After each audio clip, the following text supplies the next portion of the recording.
Well, good day again, and thank you again for joining the St. Lucie County Public School Speakers Bureau. We are so glad to have you come and visit us today on this program.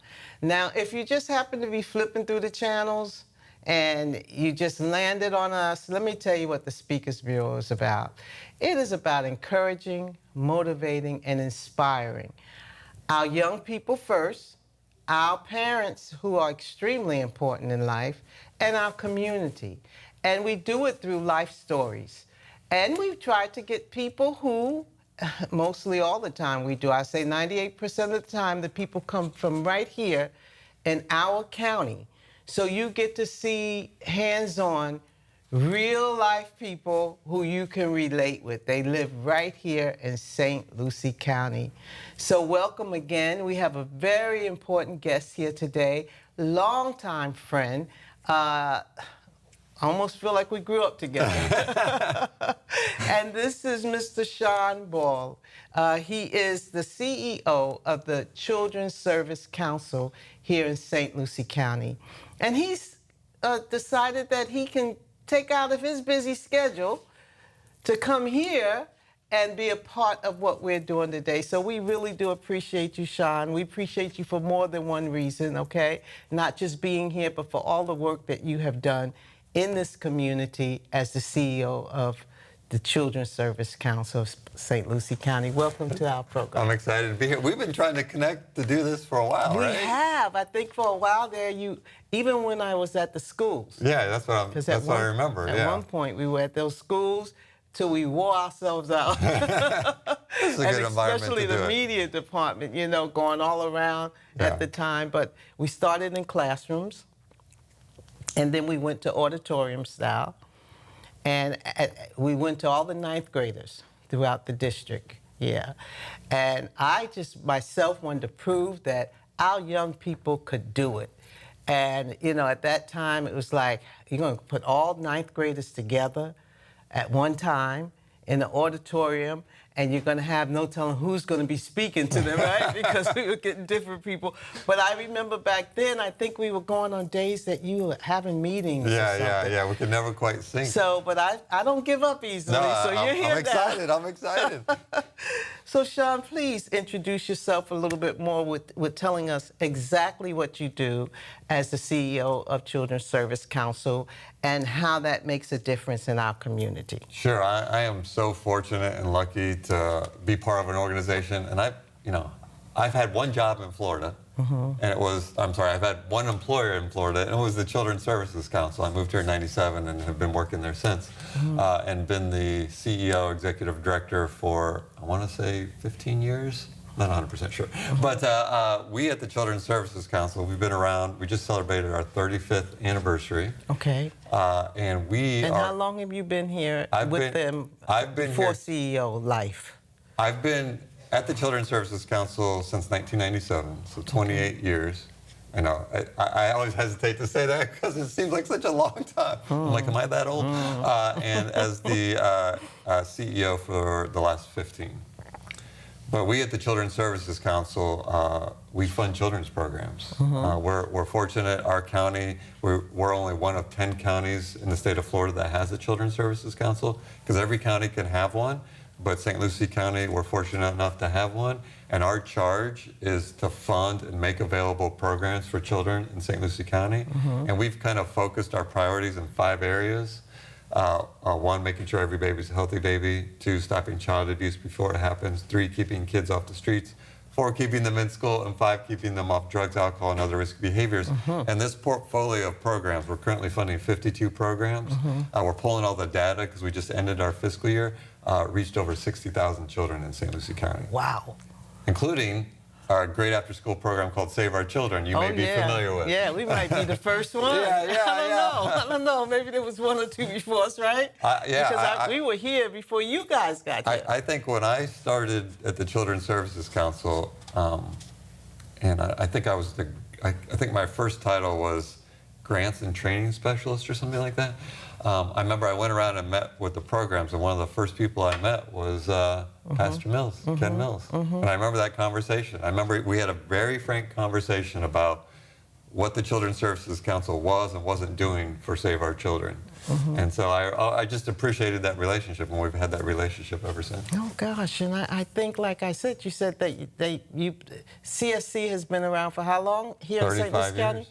35 years, wow. Yeah. So you might have came to us, maybe y'all were already doing something for maybe 3 or 4 years, and then you found us finally. Yeah, right? yeah. Because we were right there all the time. Well, thank you so much for what you do for Save Our Children, what you do for the other different children organizations. It has changed the face of St. Lucie County.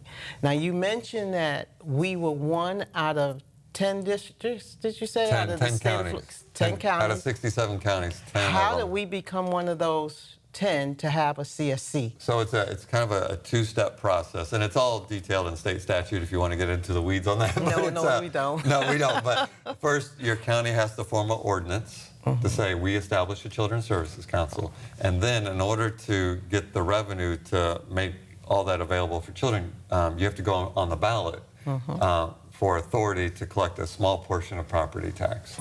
And I say small portion, the average homeowner pays about $60 a year. And so they did that in 1990, got 58% of the vote. And so they formed the Children's Services Council, had to go back on the ballot in 2014. And at that time, we got 85.6% of the vote. Wow. So it was nice to have that reaffirmation, a little stressful, but nice to have that reaffirmation. And, you know, we're continuing to do what we do, very much, and you know this, very much about accountability and data, but also just we want to see the impact. We want to hear the stories because we know, you know, a program going to an after-school program can literally, and you guys have all the stories as an example, can change kids' lives, change families' lives. And so, you know, all the work that's being done in these programs, they're true community heroes, is transforming, you know, not only the child's lives, but the family. And it's, you know, when you start compounding those through the years, you see the data reflect the impact that investing and supporting children makes in our community. Yeah, it makes a tremendous difference. And even as being around for so long, even as they grow up into adulthood, to see them care about others. Yeah. To see that we got people that are kind and that want to give back. Right. You know, to make that difference when they're a child.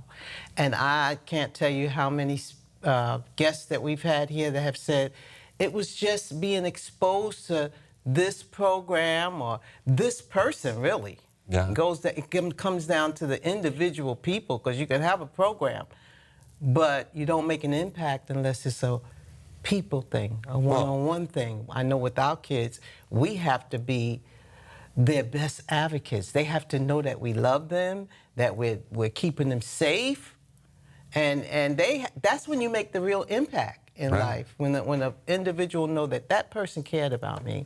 You know, and I know this because at every school board meeting, you guys recite the Kids at Hope Pledge, and it's in all the schools, and you know that's one of our funded initiatives. You know, the belief that all children are capable of success, no exceptions. All the research shows, no matter what service you're providing to a child, it will have a great impact if there's at least one adult that's actively engaged in rooting for that child. So, to your point, you know, in some situations, maybe hopefully it's the parents. In some situations, it's the team members at the after-school program that believe in that child, that child sees every day, that's reinforcing, that's invested in their future. That sets a trajectory for success for any child. So the exciting part about that is knowing that knowledge, that means that every adult is capable of changing a child's life. And that, to me, that's exciting. It is so exciting because many times we don't realize that. What difference can I make in one person's life? You can make a tremendous difference. Right. We got a young man that the difference was so powerful, and he's an adult now, and he's doing phenomenal things now. In fact, he's our chairman of our board. He's been our chairman for a while, right? Yeah, Shay, yeah, Shay. right? I was going to say, is it Shay? Boy, was he something else coming up as a child, you know, but when he got to a certain age, he came back to us after he went through his rebellious teenage years and so forth, because, you know, we work with the younger ones. And he said, every time I look in the mirror, I just came back to say thank you. He said, every time I look in the mirror, I don't see me. I see Pastor Kenny. I see him. I see the things with the life that he made, the change. Yeah. So, yeah. And the kids at Hope, with the research, Yeah. one caring adult is important, but we go by 5 ACEs. Yeah. The more, and the the better. more caring, the better. The Yeah. more greater chance of success. Yes. So parents, we know that you need us out there to help because we truly are a village here in St. Lucie County Public Schools, CSC, the different programs that's out there. We're a village and we're all doing this together, and we're so glad that you guys have come and have made the finances available so that we can continue to work. Yeah. Those of us that I like to call frontline soldiers, you know? Right. So now, Sean, should I call you Sean or Mr. Boyle? Sean, Okay, please. Sean. Sean, Definitely Sean. talk to us about your family life, how you grew up. That's what I want to know. That's what we want to know. Okay. The challenges that you might have gone through as an adult or as a teenager or as a, adolescent child. Talk to us about your life. I grew up in Indianapolis, Indiana. I used to say Indiana, right? And then people would think, oh, you grew up in cornfields. And I'm like, no, I grew up in Indianapolis, Indiana. The million-plus people. It was a full city. I grew up in Indianapolis, Indiana. I have 2 older sisters, and obviously a mom and a dad. I grew up there. I went to Indiana University. I had both parents in the home. Yeah, both parents in the home. Okay. My mom was a stay-at-home mom and/or worked when my dad managed an auto parts store. My dad was in the Air Force and went to college, and he managed an auto parts store. He sold insurance. He sold cars, and he went to college. And he went to college. And we grew up, I didn't realize this until I got older, we grew up solidly lower middle class. Like, I can remember, and I didn't think anything of it until I always share the story. So we used to go school shopping once a year. We go to a place called Value City. To me, I was like, great, Value City. It's the store, if anybody from the Midwest remembers Value City, it's the store that maybe would have some name brand stuff, but there was something wrong with it. That's why I ended up at the Value City store, because it was a lot cheaper. Okay. And I can remember, and it didn't really hit me that maybe we were lower middle class until I played sports in high school. I wasn't that great, but I played sports. And I remember the tennis coach, I played tennis just on a fluke, and I was like, oh, I'll try out for the tennis team, and I made it. He approached my mom, he's like, your son's playing with holes in his shoes, like on the bottom. And I was like, well, yeah, because we buy shoes one time a year. And my mom was like, you got to tell me that. We could possibly buy you another pair of shoes. So I grew up in a very modest household. My dad worked very hard. Like, I can remember, I just remember, my dad was always home late. And there was days where I felt like maybe I saw him in the morning, but then I didn't see him at all. It'd go like a whole week like that, because he was, managing a store that was open until 8, 9 p.m. Get there first thing in the morning. And then, they did everything that they could for us. And they instilled work. Like, I can remember in the summers having to go work at the auto parts store. And I think I was 10, 12 years old. I think it was, truthfully, they didn't want to leave me home alone, so they took me with them. I went to Indiana University, graduated there. In 1991, in the recession of 1991, so finding a job was hard. So I did landscape work for a while on my own. And then I took a job in Elkhart, Indiana. Never even heard of Elkhart, Indiana. It was a job. It was 3 hours away. If you're familiar with the Midwest, it's the RV capital of the world. It's right next to South Bend, Indiana. And I worked for the Department of Children and Families. I was a case manager, and then I investigated child abuse. Which was an eye-opening experience and really kind of helped me understand or change my perspective on a lot of things. Did that for 2 years, worked at a university as an enrollment counselor for 2 years, and at a university where I was able to get a master's degree at no cost, which was great because the pay was terrible at the university. And then I worked for a consulting group. One of the gentlemen that I went through my master's with had a consulting group, and we did the quality assurance review, and I did trainings with entities and groups that worked with children in group homes and foster homes. And then I was living in Chicago at the time. My master's degree and that consulting job was in Chicago. And we'd given birth to my we had a baby, my daughter, born in 1997, and my wife and I were, making ends meet, but to be honest with you, we couldn't afford a house in Chicago. Not even a good part, or a not so great part of Chicago. We couldn't afford it. And so at that time, my in-laws had moved to Florida. My brother-in-law and sister-in-law had moved to Florida after a tragedy. And so we just said, you know what? We saved up money we had been saving up money, and we're like, we're going to move sight unseen to Florida. We can do bad wherever we are. To be near family, right? Yeah, right. I mean, right. let's take this adventure in Florida. Yeah. And I literally I had come and visited in Florida, and I had met with Doug Borey from the Castle. I don't know if you remember Doug Borey. When my brother-in-law was working there, and I sat down and talked to him. He's like, you should work for a Children's Services Council. I'm like, okay.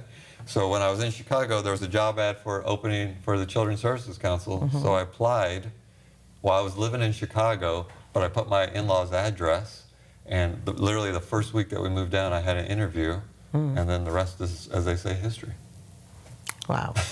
Wow. Well, it sounds like you really prepared yourself for life, for what you do now. Yeah, In life, as you were going through what you were going through, you were also preparing yourself, academically and exposing yourself to the foster care system, to children and family, and to, these other nonprofits that reach out to help others. And you said that it was an eye-opening for you. Yeah. So now, as the CEO, you're not just somebody that don't know what other people are going through and what these different organizations are going through. You know, because you've walked in their shoes. Yes, yeah. I mean, that was what, 30 years ago, and I still remember the stories and what families go through, and it's, it humbles you in a way. Yeah, it does. Sean, who are you most thankful for in your life? From a professional I'm thankful for my wife, because she grounds me every day. Professional. It grounds me every day. And but professionally, I was fortunate, and I know you know this person. I almost left the Children's Services Council after 2 years. Just 2 years, okay. Because before becoming CEO. When I started, because my career had been, if you follow it, every 2 years I would change jobs, because I was looking for permanency or whatever, and child abuse investigations burned you out quick. Moved to the university. There was, I was job hopping. In my mind, I was like, I'm going to move to Florida. I'll take this job because we need a job. I'll stay a couple years, learn what I can, and move on. Progress. And I was ready. I was prepared to leave. I mean, in my mind, I was like, all right, I've gotten all I've got out of this. And then they got a new executive director at the time, and went from Marjorie Spence to, and all respect to Marjorie Spence, and then it was Catherine Basile. And I'm getting goosebumps thinking about this. She changed my life, because not only further down the road, she believed in me and made me assistant executive director, quite honestly, before I even believed in myself.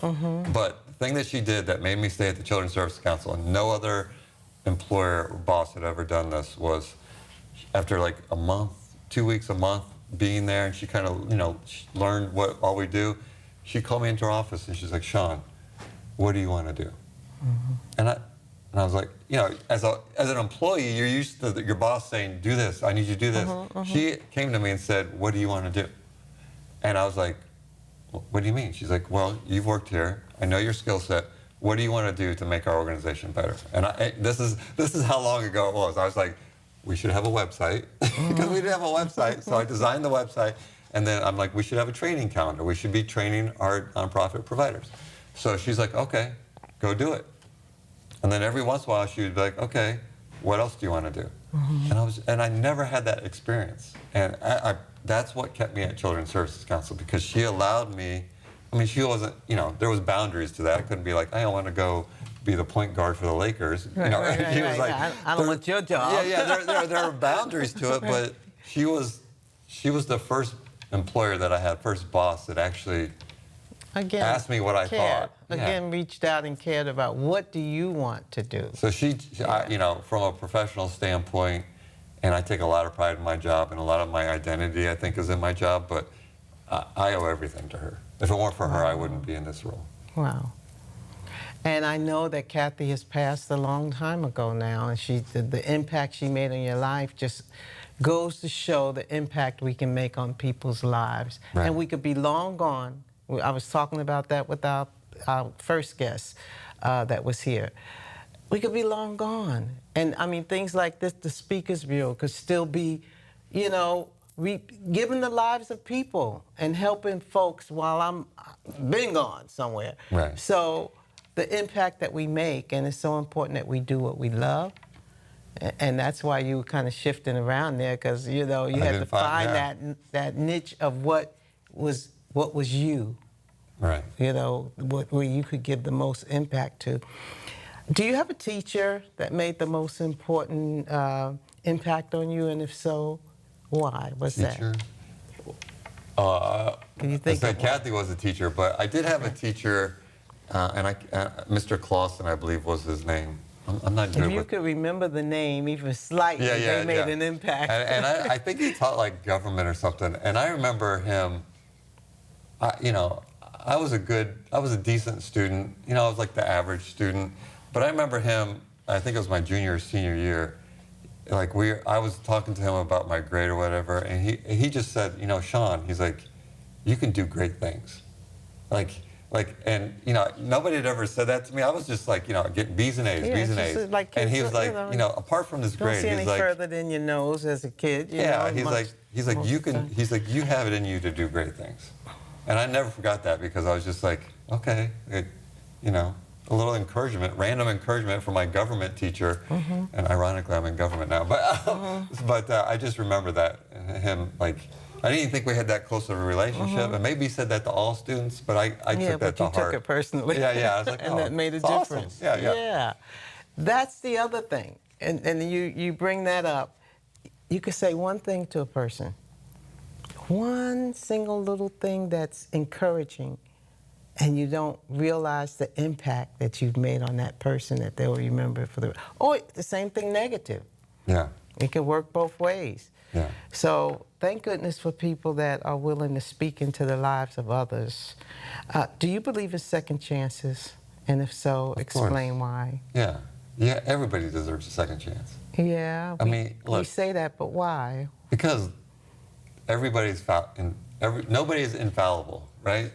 I mean, if you're not making mistakes, you're not reaching, you're not challenging yourself, right? And if you make a mistake, you should get the second chance to correct it and move on, right? I mean, right, exactly. exactly. if we don't give people second chances, then, you know, what's the point of life? Yeah. Everybody deserves a second chance. Yes, sir. Now, when did you consider yourself a success? Well, I'm gonna be honest with you. I don't know if I'm a success. I am my biggest critic, and I'm also I'm low key very competitive. Like, you know, I played basketball terribly. I play pickleball now. I'm competitive, and I'm competitive with myself. So, you know, I've been in this job for a while, and I always get nervous when someone's like, wow, you've been there a long time. Because in my mind, they're thinking, wow, he's been there too long. So in my mind, I'm like, I gotta be a better version of myself than I was yesterday. So I don't know if I am successful, but I do know that I am challenging myself to be better every single day.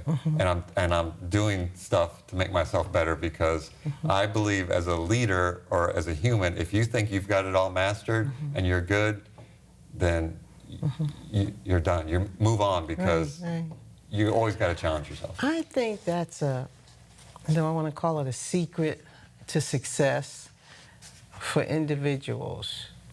If they could look within themselves instead of blaming others, even though some might need to take some blame out there, but if they could see how they can improve within themselves, be competitive with yourself. Yeah.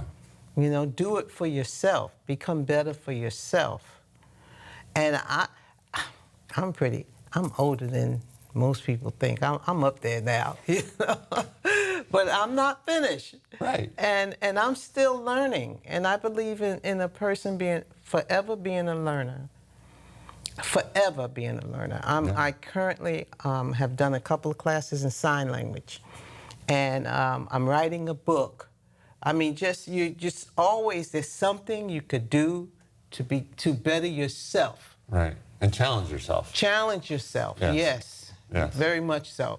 Then you could stay young that way. You know, you don't give up on life. You're challenging yourself. There's a curiosity, right? Yeah. And you got to explore that. What can you do? What's the What point else of being can here? you do? Where's their need? How can I fulfill that need? Right, you know. Right. How do you push through your worst of times? So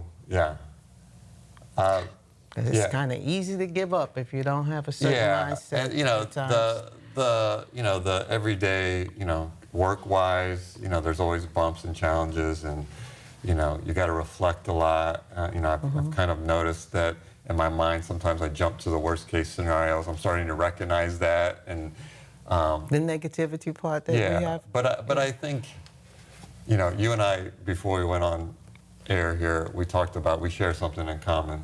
Can I bring this up? We share something. I don't know what it is yet. about our kids and loss.